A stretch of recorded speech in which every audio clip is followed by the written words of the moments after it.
Os heróis em meia concha estão de volta, e eles ainda não erram. Contos das Tartarugas. Ninja Adolescentes Mutantes é a versão mais recente da série clássica. Com novas versões dos personagens clássicos e alguns inéditos, decidimos classificá-los do bom ao mal. Como de costume, vamos começar com os répteis mais respeitáveis e seguir descendo na lista. Esses são os personagens do bem. Desta vez, a medalha de ouro do bem vai para o primeiro dos 4 principais, Mike. Mike costuma ser alvo de piadas por não ter um papel tão claro quanto seus irmãos. Léo é o líder, Pref é a força bruta e Donnie é o cérebro.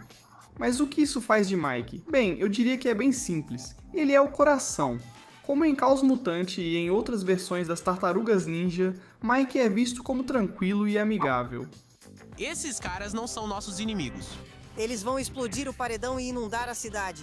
Ele está disposto a lutar pelo que é certo. Mas o que o diferencia dos outros heróis é até onde vai para evitar a violência. Eu sei exatamente quem você é. Alguém alto o bastante para pegar o caldo de galinha pra mim.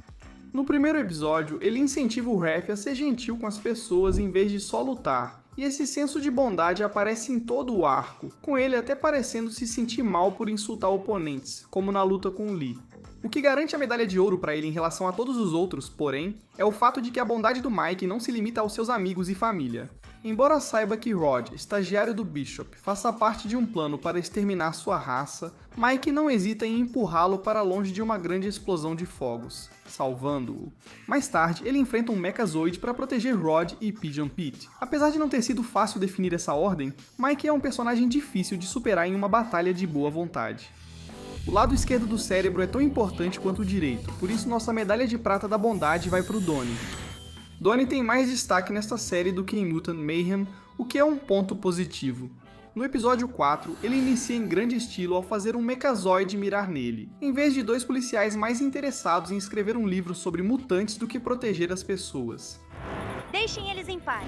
Eu sou um milionário. Venham me pegar. Durante todo o episódio, os humanos tratam Donnie como se ele fosse uma espécie de lenda urbana famosa.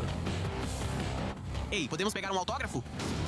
Acho que não estava exatamente errado, mas claramente sobrecarregava o cara, tornando ainda mais impressionante Donnie ter salvo todo o trem cheio de pessoas, mesmo sem apoio.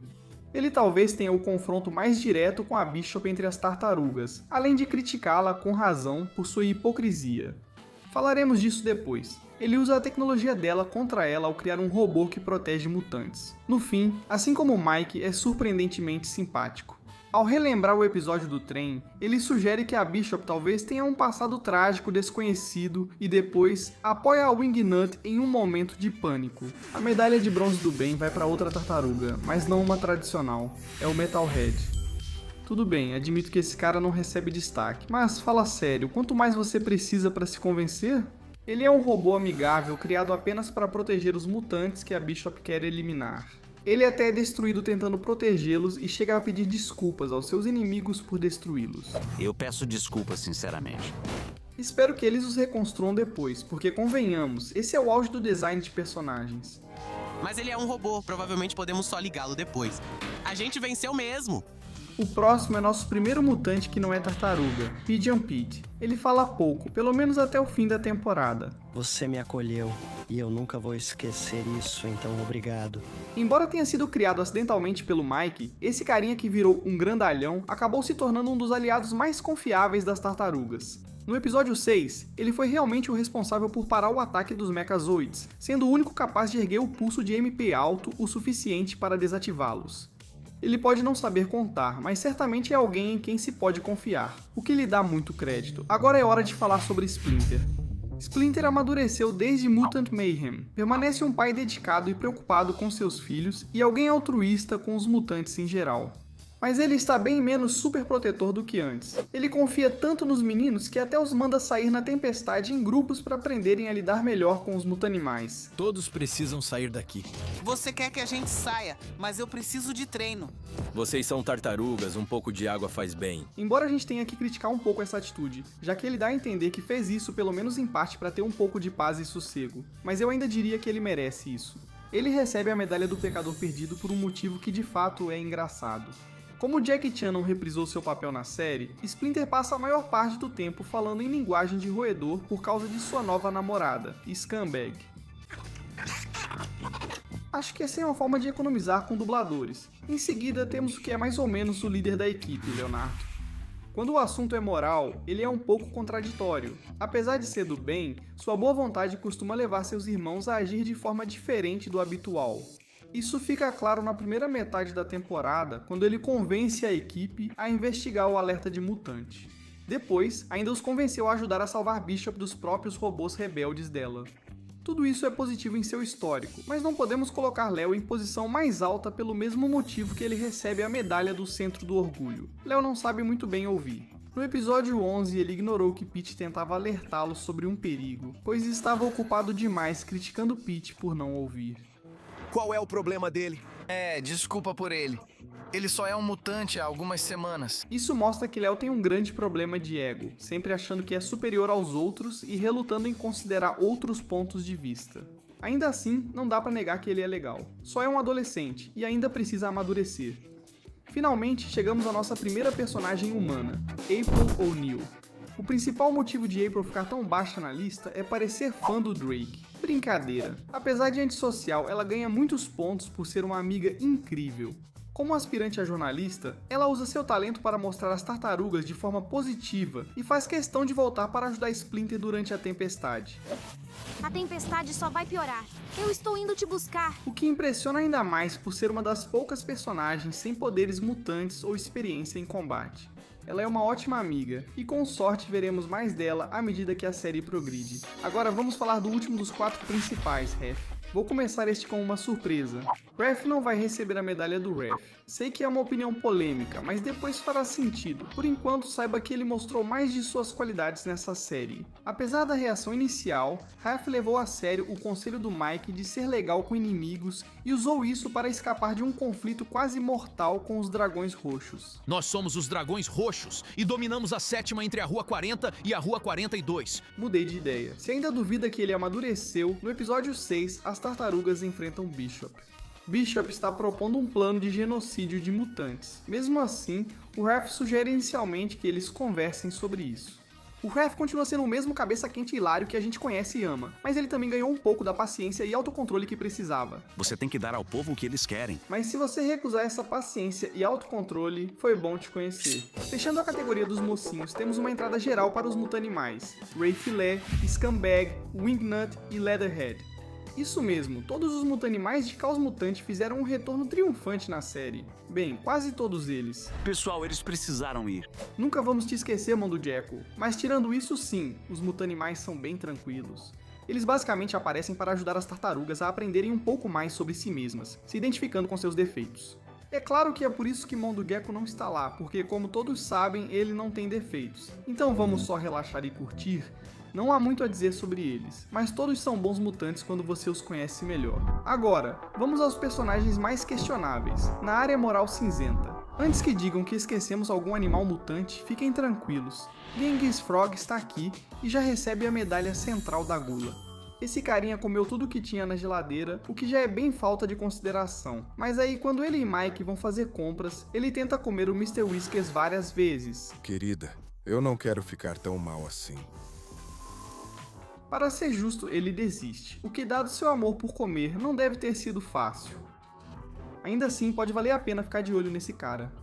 E eu não esqueci do Bebop e do Rocksteady, eles realmente não estavam no filme. Não é uma ausência tão triste quanto a do Mondo, mas ainda assim. Sem mais delongas, vamos ao novo personagem, Rod. Ele já virou um dos favoritos dos fãs e é fácil entender o motivo. Ele é preguiçoso, um pouco insensível, bastante egocêntrico e trabalha para o Bishop, mas só está lá porque o pai o pressionou. Eu só cuido dos lanches, cara. Além de ser um cara geralmente legal, ele também traz um alívio cômico muito apreciado no programa. Ele merece ganhar a medalha da preguiça por não ter ambição além de ser um mutante. A situação dos lanches aqui é muito ruim, cara. Mas no fim das contas, Rod tem suas qualidades. Quando Bishop e Rod confrontam as tartarugas pela primeira vez, Rod comenta que parecem crianças normais, exceto por serem tartarugas. Ele pode não ser um herói, mas no fim é um cara decente. E apesar do papel pequeno, vale uma menção rápida ao pai dele, Roderick Underwood Sr.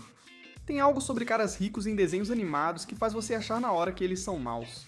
Não ajuda no caso do Roderick, que ele parece ser meio babaca, mas mesmo assim, ele aparentemente ama o filho dele. Eu sei, é o mínimo, mas poxa, o fato de que ele investiu em alguém cuja invenção ele nem se importava só pra deixar o filho feliz é realmente fofo, tirando todo o resto.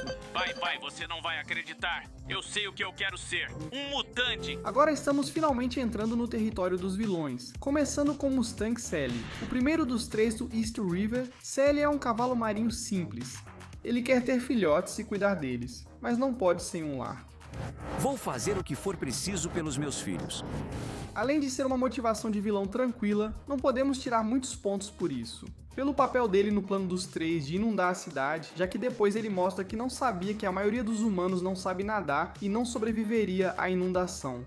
Depois a sua parceira devotada, Lee a enguia. Nome estranho à parte, Lee lembra Sally, mas é mais temperamental e violenta. Durante a luta dela com Mike na loja, ela eletrocuta a água que inundou o local, conscientemente colocando em risco a vida de todos lá dentro. Assim como Sally, ela tem traços simpáticos, é leal aos amigos e tem compaixão pelos animais marinhos. Durante o roubo das pérolas, ela vê uma lula ressecada, o que a horroriza tanto que ela se distrai e acaba acionando um alarme. Ted, o que fizeram com você? Chegaremos ao líder desse grupo bem mais tarde, mas por hora, saiba que 2 dos 3 já mostraram ser redimíveis. Por pouco escapando da categoria dos maus, Rum é o membro mais forte dos Dragões Roxos. Há algo encantador nesse grandalhão de gangue que no fundo tem um coração de ouro. Um coração enorme. E esse é o Rum, basicamente, em poucas palavras. Apesar de estar envolvido com uma gangue violenta, ele não é realmente um cara terrível. Ele rejeita a violência, sendo criticado por outros membros que dizem que ele deveria ser mais durão. O que eu fiz para merecer toda essa atitude? Ele é conhecido por amar animais e não tolera machucar nenhum, de galinhas a gatinhos. O que há de errado com você, sapo? Apesar das boas qualidades de Rum, não podemos desculpá-lo totalmente por seu envolvimento crucial com os dragões. Ele claramente merece a medalha do Centro Darwin. Achou que Raf era um caranguejo. Agora vamos para a categoria dos maus e perversos. E a primeira é Angel, a única outra integrante de destaque dos Dragões Roxos nesta série, sendo basicamente a representante do grupo aqui. Os dragões não são exatamente o mal puro, mas ainda assim são bem ruins. Seus membros devem ser implacáveis em seus métodos e eles estão dispostos a fazer coisas bem erradas para ganhar dinheiro. Além disso, Angel mostra momentos de decência, como deixar Raf ir após ele ajudar na luta contra os Mechazoides. Você salvou o Rum. Ele é um grande idiota, mas é o meu idiota. Estamos quites. Isso mostra humildade e respeito, e embora ainda não seja o bastante para deixá-la de vilã, é possível que os dragões virem aliados ou até amigos das tartarugas. Depois temos o criminoso mais simples da lista, Bad Bunny. Homem inocente apenas tentando ganhar a vida. Costumo dizer para não julgar um livro pela capa, mas esse cara é tão suspeito quanto aparenta, e sua personalidade confirma isso. Ele é um vigarista e talvez até um sádico. Quando ele subornou Goldfin para roubar a pérola, ele o forçou a provar sua lealdade comendo um pedaço de sushi. Ele é um canalha no sentido mais simples, mas ainda assim, alguns personagens conseguiram ser piores.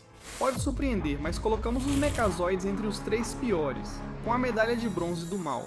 Acho que há argumentos para colocá-los mais acima ou abaixo, mas esse parece o lugar certo. Por um lado, se tivessem sido deixados para seguir seu próprio caminho, eles teriam causado mais destruição do que qualquer outro vilão do programa. Criados por Bishop para destruir mutantes, eles se voltaram contra ela ao ganhar consciência no 6º episódio. Você falhou. Os Mechazoides são superiores às formas de vida orgânicas. E decidiram que o melhor curso de ação era destruir toda a vida, tanto humana quanto mutante. Ela provavelmente deveria ter previsto isso, sabe? Se ela tivesse assistido a qualquer filme de robô. Isso é bem ruim, mas nem precisa dizer que, por tê-los criado, Josephina Bishop é muito pior. Também nem precisa dizer que a medalha do Centro da Ira vai para Bishop, sem dúvida. No ataque do Super Duper Fly em Nova York, aliás, gostei de como ligaram o filme à série. O protótipo do Mechazoide dela foi destruído no fogo cruzado, levando-a a odiar todos os mutantes. Mutantes! Ao invés de apenas refazer o protótipo, Bishop decidiu mudar totalmente sua missão. Deixou de criar robôs para elevar a humanidade e passou a criá-los para destruir a mutanidade. Poderíamos brincar sobre a motivação da Bishop ser racismo, mas quando Rod disse que as tartarugas pareciam crianças comuns, ela respondeu que crianças normais não são verdes. Crianças normais não são verdes, Rod. Mesmo assim, a Bishop tem boas características.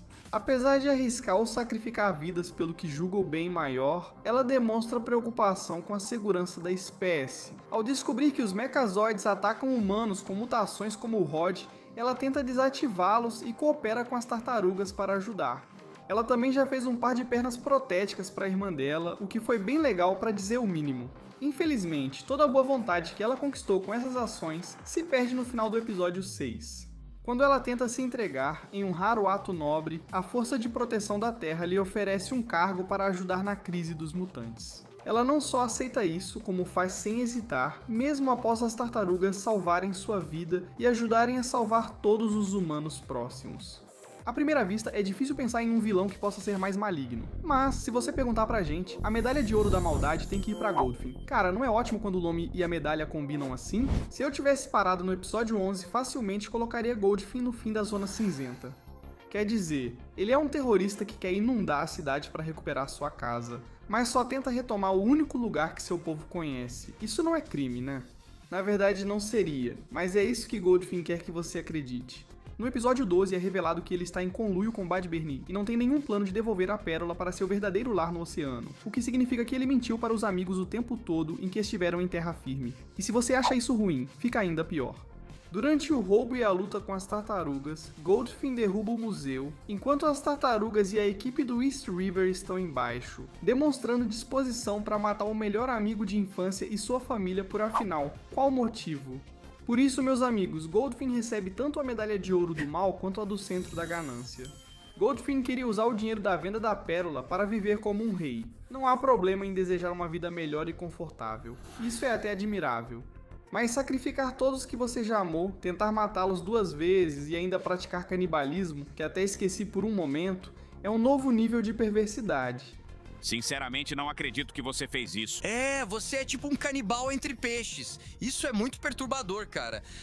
Bishop é um canalha, sem dúvida, mas ela pelo menos se importava com os humanos até certo ponto, ao vender sua alma, sua casa, sua moral e sua família em troca de uma vida luxuosa. Caramba, cara. Que legal. Goldfin mostrou que só se importa consigo mesmo e mesmo sentindo algum remorso por trair os amigos, não desiste de seu plano em nenhum momento. Você sobreviveu à explosão do barco, Goldfin, mas afundou no fundo do espectro da moralidade.